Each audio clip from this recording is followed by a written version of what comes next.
नमस्कार। देश के किसी कोने से बुलडोजर न्याय का शोर हुआ। आरोपियों के घर बुलडोज किए जाने लगे। आवाज देश की सबसे बड़ी अदालत तक पहुंची और फिर उस अदालत से एक आवाज आई कि हमारे देश की न्यायिक व्यवस्था में बुलडोजर जैसे व्यवस्था नहीं है। हमारी न्यायिक व्यवस्था रूल ऑफ लॉ से चलती है। सरकार जज, जूरी और जल्लाद नहीं हो सकती। वो आवाज़ थी जस्टिस BR गवई की। जस्टिस गवई CJI के पद से रिटायर हो गए हैं और आज हमारे साथ हैं बातचीत करने के लिए। सर नमस्कार। नमस्कार और स्वागत है आपका। धन्यवाद। सर, रिटायरमेंट के बाद कैसी चली ज़िंदगी? अभी तो आराम ही चल रहा है, बढ़िया। और आप लोग हैं, आप लोग परेशान कर रहे हैं सब। हम ही लोग परेशान कर रहे हैं, लेकिन इसके अलावा यहाँ का मौसम, यहाँ का पर्यावरण पॉल्यूशन भी परेशान कर रहा है। ये मैंने इसलिए पूछा कि पूरी दिल्ली, पूरा NCR जो है परेशान है और ये मामला सुप्रीम कोर्ट में भी आया, आपकी बेंच के सामने भी था। आपने कहा कि केवल दिवाली के समय ही इस पर चर्चा होती है। क्या लगता है कि कहाँ कमी रह जाती है? क्या है, तो अभी जैसा CJI साहब ने भी कल मैंने पढ़ा कि एक ऑर्डर में बोला कि हम तो इसमें एक्सपर्ट्स नहीं हैं। इसके लिए हम जब भी ऑर्डर्स पास करते हैं तो एक्सपर्ट्स की राय लेते हैं। और जैसा कि मैं रिटायर होने के 3-4 दिन के पहले ही एक ऑर्डर किया। उसमें मैंने कहा है कि हम जब दिवाली का मौसम आ जाता है, उसके पहले जब एयर क्वालिटी ख़राब होनी चालू हो जाती, तभी थोड़ा नींद में से उठ जाते। तो इसको एक पीरियडिक रूप से नहीं देखते हुए एक कंटिन्यूस मॉनिटरिंग होना चाहिए। इसके लिए हमने जो केंद्र सरकार है उनको भी निर्देश दिए कि केंद्र सरकार ने सब जो कंसर्न राज्य सरकार है उनके साथ में और जो एक्सपर्ट ACAQM उनको साथ में बिठा के एक लॉन्ग टर्म ऐसा कुछ तो भी एक सोल्यूशन निकालना चाहिए। और वी आर ऑल्सो डायरेक्टेड कि इस मामले की हर माह में सुनवाई होगी। Every month it will be heard, जिसके this will enable the court to regularly monitor the steps being taken by the experts. So let's hope कुछ बेहतर होगा। सरकारें गंभीर होंगी। और दूसरा उसमें ये था कि मैंने ये भी पाया कि जो इन्फोर्समेंट मशीनरीज है वो they are totally ill equipped. काफ़ी सारी वैकेंसीज थी स्टेट पोल्यूशन कंट्रोल बोर्ड्स में और जो सेंट्रल गवर्नमेंट के जो कंट्रोलिंग एजेंसी है।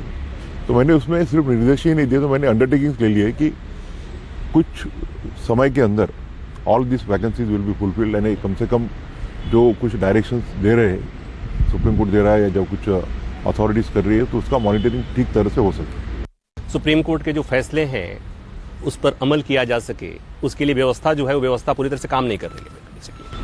There is acute shortage of man power. Sir, जब भी कोई रिटायर होता है तो उसके मन में, चाहे वो CJI हो या जज हो, उनके मन में एक रहता है कि मैं अपने फलां फैसले के लिए मुझे दुनिया याद करे। जस्टिस गवई अपने किस फैसले के लिए चाहते हैं कि उसके लिए हमें याद किया जाए कि मैंने ये जो फैसला दिया था? नहीं, एक तो आपने बुलडोजर जस्टिस के बारे में बोला ही, तो मेरे को जो मन को सुकून देने वाला जो फैसला बोल सकते हैं। हमने लोगों के घर बेचने से, घर टूटने से के ऊपर प्रतिबंध लगाया।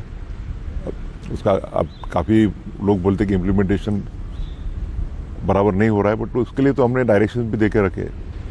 दूसरा, मेरे को लगता है कि मेरा जो सब क्लासिफिकेशन का जजमेंट है, जिसके तहत हमने शेड्यूल कास्ट के जो सबसे बैकवर्ड है और बैकवर्ड है उनके लिए स्पेशल प्रोविजंस करने की जो डायरेक्शन, जो परमिशन दी, कि हमने बोला कि state is empowered to create a class within the class provided there is a empirical data available कि such classes are not properly represented. तो इससे जो शेड्यूल कास्ट के लोग हैं उसमें से भी जो ज़्यादा बैकवर्ड है उनको आगे आने के लिए एक अच्छा अपॉर्चुनिटी मिलेगी। उसमें मैंने क्रीमी लेयर के बारे में भी बोला हुआ है कि मैंने कहा है कि ठीक है, not exactly creamy layer as is applicable to OBC, और कुछ ना कुछ तो क्राइटेरिया शेड्यूल कास्ट में भी होना चाहिए कि जो लोग आगे बढ़े हैं by taking advantage of the reservations.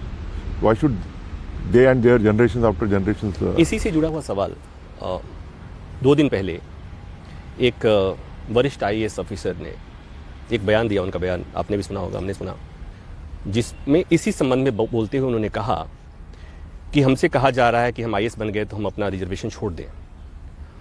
क्या कोई सवर्ण या ब्राह्मण अपनी बेटी, हमारे बेटे को दान देने को तैयार है? और अगर वो दान नहीं देता है तब तक हमें ये आरक्षण की व्यवस्था मिलती रहनी चाहिए क्या? दान है, मतलब उनके यहाँ शादी जब तक कोई नहीं करे। अभी मेरे पास काफ़ी ऐसे उदाहरण है कि जो IAS बने, IPS बने, शेड्यूल कास्ट से, शेड्यूल ट्राइब से, उनकी बीवियाँ they are from higher classes. और दूसरी बात है, मेरा कहना ये है कि अगर मेरा बेटा, मैं आज CJI करके रिटायर हुआ, he can afford education in the best of the school, वो उसका कितना एडवांटेज ले सकता है ये बात अलग है। बट एक जो खेड़े में का बेटा है, एक एग्रीकल्चरल लेबरर का बेटा है, जिसको एजुकेशन एक ग्राम पंचायत के स्कूल में या जिला परिषद के स्कूल में हो रहा है, उसको ट्यूशन्स नहीं है और कभी कभी तो स्कूल में पढ़ के दोपहर को खेत में काम करने को जाता है, तो can he be equated with a son of IAS person और माय सन? तो क्या हम बने, हम हमारे बेटों को रिजर्वेशंस कंटिन्यू करके जो जिनको सही जरूरत है उनका हक नहीं छीन रहे? अब सर मैं वो सवाल पूछूंगा, हो सकता है उसका जवाब मुझे पता हो, लेकिन ये वो सवाल होंगे जो लोगों के मन में होंगे। लोगों के मन में एक धारणा बनी हुई है, धारणा ये कि जजों की नियुक्ति में क्या सरकार का दखल होता है? सरकार का दखल नहीं होता है। हाँ, ये बात सही है कि हम सरकार से भी इनपुट्स लेते हैं। यानी कॉलेजियम जो है, ऐसा नहीं है कि कॉलेजियम से 3 जज या 5 जजेस मिलके आर्बिट्री डिसीजन ले लेते। हाईकोर्ट जजेस की अपॉइंटमेंट है तो हाईकोर्ट के 3 सीनियर मोस्ट जजेस नाम भेजते। उसके बाद में हमारे पास सेंट्रल गवर्नमेंट से इनपुट्स आते हैं, लॉ मिनिस्ट्री से इनपुट्स आते हैं, IB से इनपुट्स आते हैं, और जो कंसर्न स्टेट गवर्नमेंट है वहाँ के चीफ मिनिस्टर, वहाँ के गवर्नर, उनके ओपिनियंस आते हैं। उसके बाद हम जो हमारे सुप्रीम कोर्ट में जो जजेस है, जिस हाई कोर्ट से आए हैं या जिस हाई कोर्ट में उन्होंने काम किया है, उनकी भी राय ली जाती है। और ऐसा करने के बाद में अभी तो खन्ना साहब आने के बाद में हमने एक और नई सिस्टम चालू की। हम कैंडिडेट्स के साथ इंटरेक्शन भी करते हैं, तो असेस देयर एबिलिटी टू, उसमें सरकार के कंसर्न को हम वी गिव ड्यू कंसिडरेशन, पर उसको सरकारी दखल अंदाजी नहीं बोला जाएगा। ये सवाल इसलिए था कि सुप्रीम कोर्ट के एक जज की नियुक्ति को लेकर कोलिजियम की एक वरिष्ठ सदस्य ने आपत्ति दर्ज कराई थी और आपत्ति सार्वजनिक हुई थी। उसके बाद ये सवाल उठा कि कहीं न कहीं कोलिजियम पर इस तरह का दबाव अगर नहीं रहता तो कोलिजियम इस तरह का फैसला नहीं करती। ये गलत है। हर एक को अपना अपना ओपिनियन, अपने अपने परसेप्शन रहते।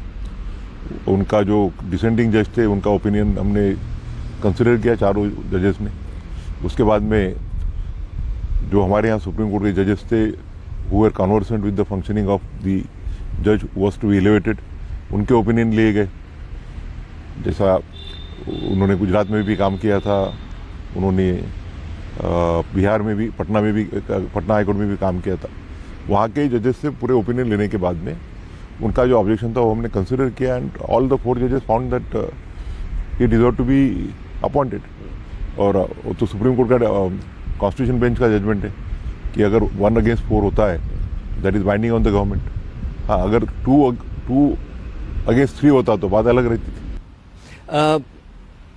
एक धारणा है, मैं जानता हूं उसका जवाब आप ना में देंगे, क्या न्यायपालिका पर कार्यपालिका यानी सरकार का आपने कभी दबाव महसूस किया है? आपका जवाब होगा ना, लेकिन लोगों के मन में रहता है कि हाँ ऐसा होता है। बिल्कुल गलत बात है। मैं तो हमेशा यही बोलता हूँ कि अगर सरकार के अगेंस्ट सरकार के केसेस में सभी जजमेंट सरकार के खिलाफ देंगे तो ही इंडिपेंडेंट जज है, ये तो सही बात नहीं हो सकती। इट इज़ नॉट नेसेसरी कि हर चीज़ में गवर्नमेंट गलती हो, ये धारणा से तो हम देख नहीं सकते। और जहाँ सरकार का गलत है वहाँ सरकार के अगेंस्ट भी हम निर्णय देते, और जहाँ सरकार का सही तो सरकार के बाजू में भी निर्णय देते। अभी आपको गिनाना नहीं चाहूँगा, मगर मैंने कितने तो भी मैटर्स में गवर्नमेंट के अगेंस्ट डिसीजन दिए। अभी आपको तो जो हाई प्रोफाइल बेल मैटर्स को याद होंगे ही, एक दौर में यानी 3-4 कंटिन्यूस मेरे सीक्वेंस में ऑर्डर आए थे। इसी से जुड़ा हुआ सवाल। और एक जो अपोजिशन पार्टी के जो मेंबर ऑफ पार्लियामेंट थे उनको डिस्क्वालिफिकेशन, तो उसको मैंने स्टे दिया था। आखिरी का मेरा जो जजमेंट था उसमें मैंने वो जो ट्रिब्यूनल्स के बारे में तो जो पार्लियामेंट ने एक्ट किया था उसको सेट असाइड किया। इसी से जुड़ा हुआ सवाल कि जो जब आपने दिल्ली के डिप्टी सीएम की बात आप कर रहे हैं, मनीष सिसोदिया को जमानत मिली थी, उसके बाद से और लोगों को हाई प्रोफाइल कुछ लोगों को जमानत जब कोर्ट ने दी थी, आपने दी थी, तो उस समय आपने कहा था कि अदालतें bail is rule and jail is exception, इस सिद्धांत को भूल गई हैं। और उसके बाद लगा था कि हाँ, देश की सबसे बड़ी अदालत से, सबसे ऊंची कुर्सी से आवाज़ आ रही है, ये सब मामलों में इम्प्लीमेंट होगा। लेकिन अभी भी लोगों के मन में ये सवाल है, दिल्ली दंगे के कई आरोपी हैं, अभी भी 5 साल से अधिक समय से वो जेल में हैं। क्या ये सिद्धांत सब पे लागू होता है बराबर तौर पर, या कुछ मामलों में नहीं लागू होता? Bail is a discretionary relief, और बेल देते समय काफ़ी कंसिडरेशंस किए जाते हैं।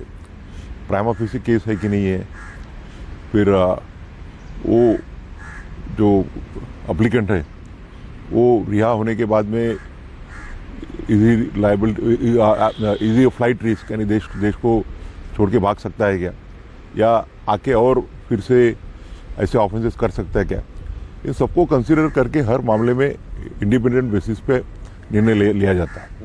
और ये बात तो है कि हर जज एक जैसा तो नहीं रहता, जजेस आर ऑल्सो ह्यूमन बींग्स।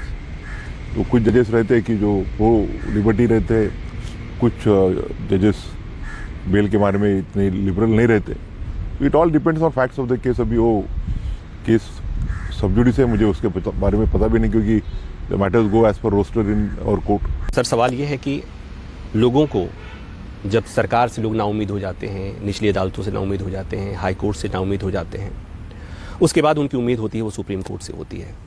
आप इतने दिन सुप्रीम कोर्ट में जज के तौर पे रहे, चीफ जस्टिस के तौर पे रहे, आपको क्या लगता है कि सुप्रीम कोर्ट अपनी उस भूमिका को ठीक ढंग से निभा पा रहा है? नहीं, अभी एक तो ह्यूज पेंडेंसी का भी प्रॉब्लम है, बट ऑल द जजेस to the best of their ability are discharging their duties. और for every citizen supreme court is a court of last resort. तो उसमें प्रॉब्लम है, ऐसा है कि हर केस में कम से कम 2 लिटिगेंट रहते, एक उसमें से एक ही जीत सकता है। जो जीतता नहीं उसको लगता है कि हमें न्याय नहीं मिला, पर ऐसा तो नहीं है कि एवरी जज according to his oath discharges his duty. अब वो सवाल जिसका जवाब लोग चाहते हैं कि हायर जुडिशरी से आए, सुप्रीम कोर्ट से आए। सर, एक अप्रिय स्थिति पैदा हुई। उस समय तत्कालीन दिल्ली हाई कोर्ट के जज जस्टिस वर्मा के घर से कैश मिला, और उसके बाद मामले की रिपोर्ट गई, मामला चला गया। ठीक है, एक प्रक्रियागत डिले है कि उसके बाद महाभियोग की प्रक्रिया चल रही है, उसमें समय लगेगा। लेकिन लोगों के मन में सवाल होता है, लोग बार बार पूछते हैं, हम लोगों से भी पूछते हैं, उसमें हुआ क्या, इतना विलंब क्यों हो रहा है, या सुप्रीम कोर्ट ने अपने स्तर पर क्या किया? आपको लगता है कि ये इस तरह की बात, इस तरह के मामले में सुप्रीम कोर्ट को भी एड्रेस करना चाहिए, और जो भी होना चाहिए तत्काल होना चाहिए? नहीं, supreme court is also bound by the law. तो कॉन्स्टिट्यूशन में जो प्रोविजन है वो तो फॉलो करनी पड़ेगी। Nobody can be condemned unheard. और सुप्रीम कोर्ट जजेस को के अगर सुप्रीम कोर्ट जजेस for that matter any even for high court जजेस, अगर कुछ कार्रवाई करनी है तो कॉन्स्टिट्यूशन में जो प्रोविजन है उसी के तहत करनी पड़ेगी। और अगर समझो लगता है, पार्लियामेंट को लगता है या एग्जीक्यूटिव को लगता है कि ये प्रोविजन पूरी नहीं है, इट्स नॉट कंप्लीट, तो the parliament can always amend the constitution so as to make certain changes, but while doing so the independence of judiciary also has to be maintained. इसी से जुड़ा हुआ सवाल कि इलाहाबाद हाई कोर्ट के एक जज जिन्होंने संविधान के खिलाफ जाकर बयान दिया, मामला सुप्रीम कोर्ट के संज्ञान में आया, सुप्रीम कोर्ट के कोलिजियम ने इस पर विचार किया, ये बातें सार्वजनिक भी हुई, लेकिन लोग इंतजार करते रह गए और उस मामले में आगे क्या हुआ किसी को नहीं पता चला।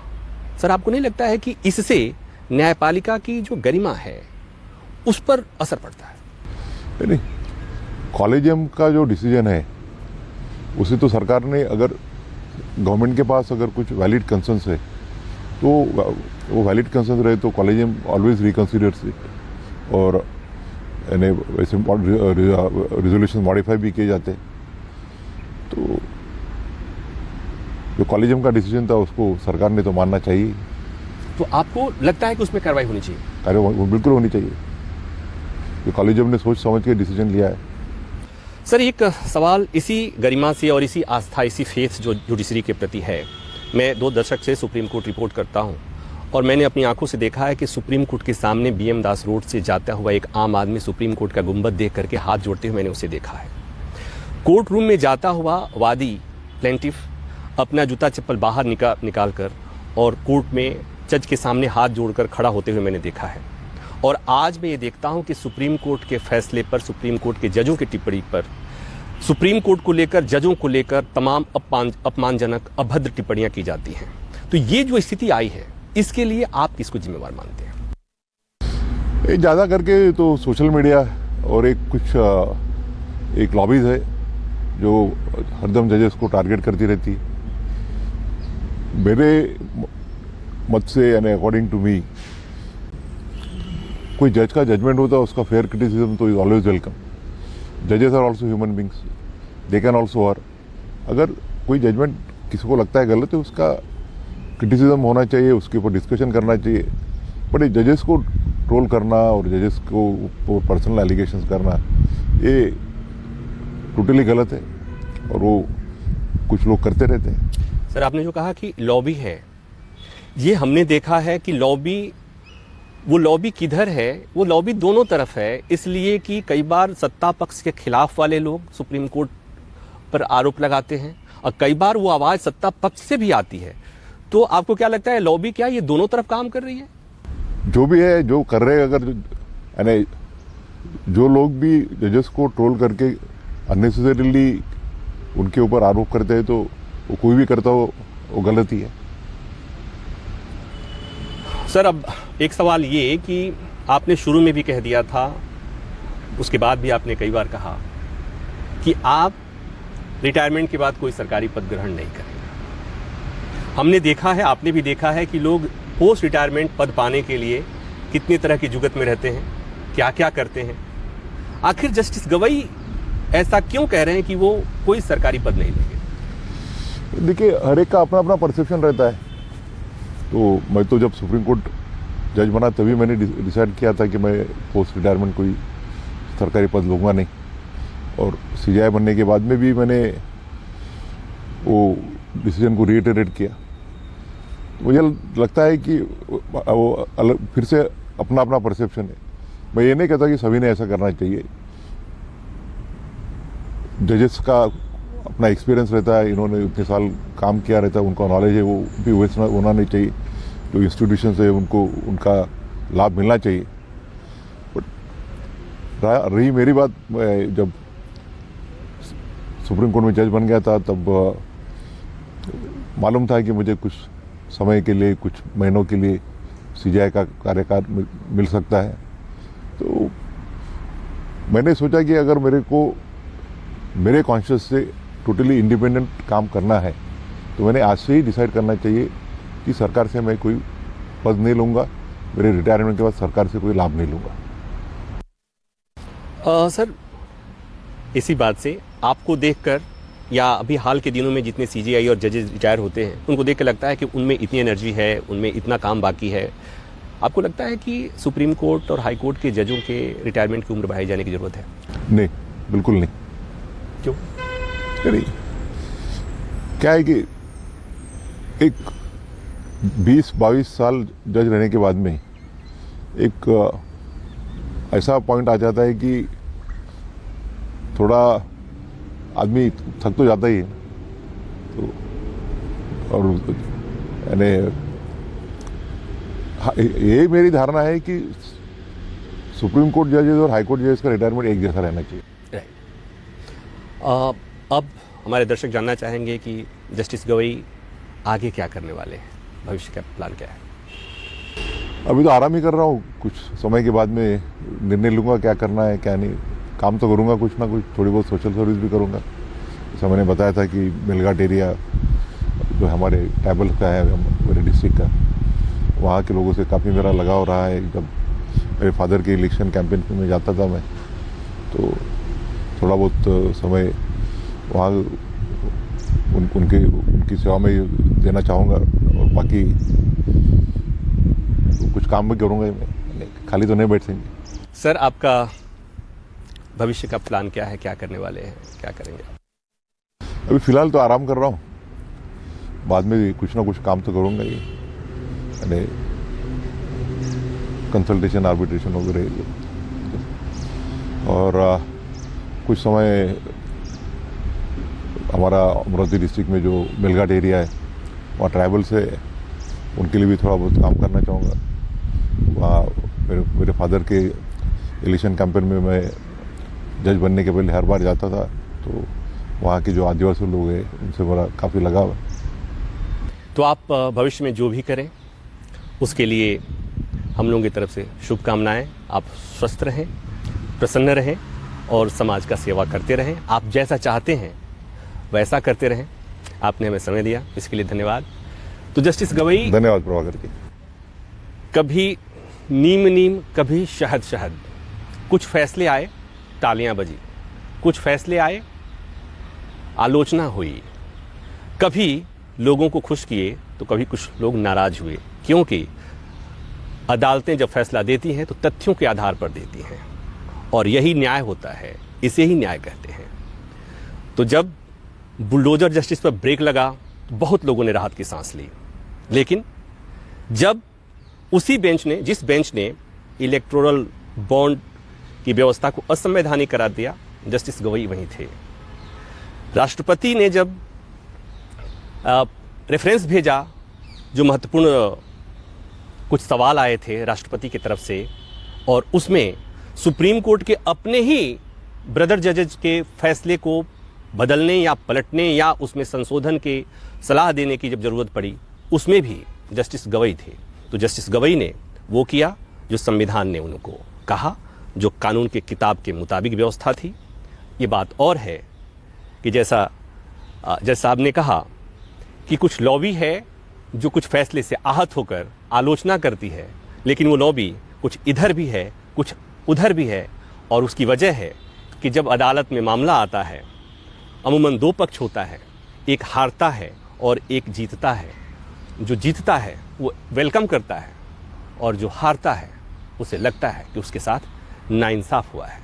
यही विधान है। तो उम्मीद है हमारी ये बातचीत आप लोगों को पसंद आई होगी। अभी के लिए बस इतना ही। देखते रहिए News 24।